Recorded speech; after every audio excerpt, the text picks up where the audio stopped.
Signifie d'adorer en esprit et en vérité. Vous connaissez ce très fameux passage en Jean chapitre 4 où Jésus dit à une femme samaritaine que l'heure vient et elle est déjà venue où les vrais adorateurs adoreront le Père en esprit et en vérité. Le Père est esprit et il faut que ceux qui l'adorent l'adorent en esprit et en vérité. Alors tout comme cette femme, les Samaritains insistaient sur le fait qu'il faut adorer Dieu sur le mont Garizim, tandis que les Juifs, eux, insistaient sur Jérusalem. Jésus y montre que l'adoration authentique ne dépend pas d'un rituel ou d'un lieu géographique particulier, mais d'une transformation intérieure et d'un culte qui est selon la vérité de Dieu. Maintenant, qu'est-ce que ça veut dire adorer en esprit? Eh bien, c'est une adoration intérieure, vivante et animée par le Saint-Esprit. Ça doit venir d'un cœur régénéré, vivifié par le Saint-Esprit. Ce qui implique tout notre être intérieur, nos pensées, nos émotions, notre volonté, etc.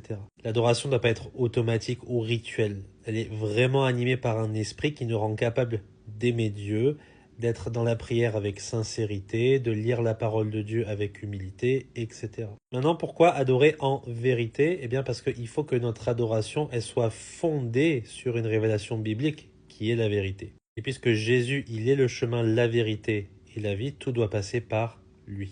Où est-ce qu'on retrouve le Seigneur Jésus-Christ? Où est-ce qu'on peut le contempler?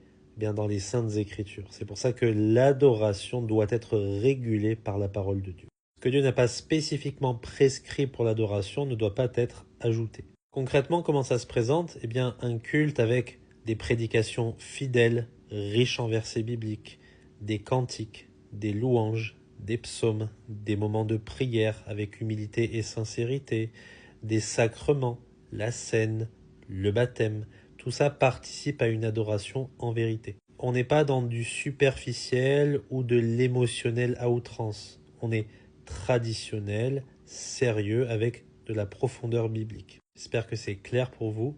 Que Dieu vous bénisse.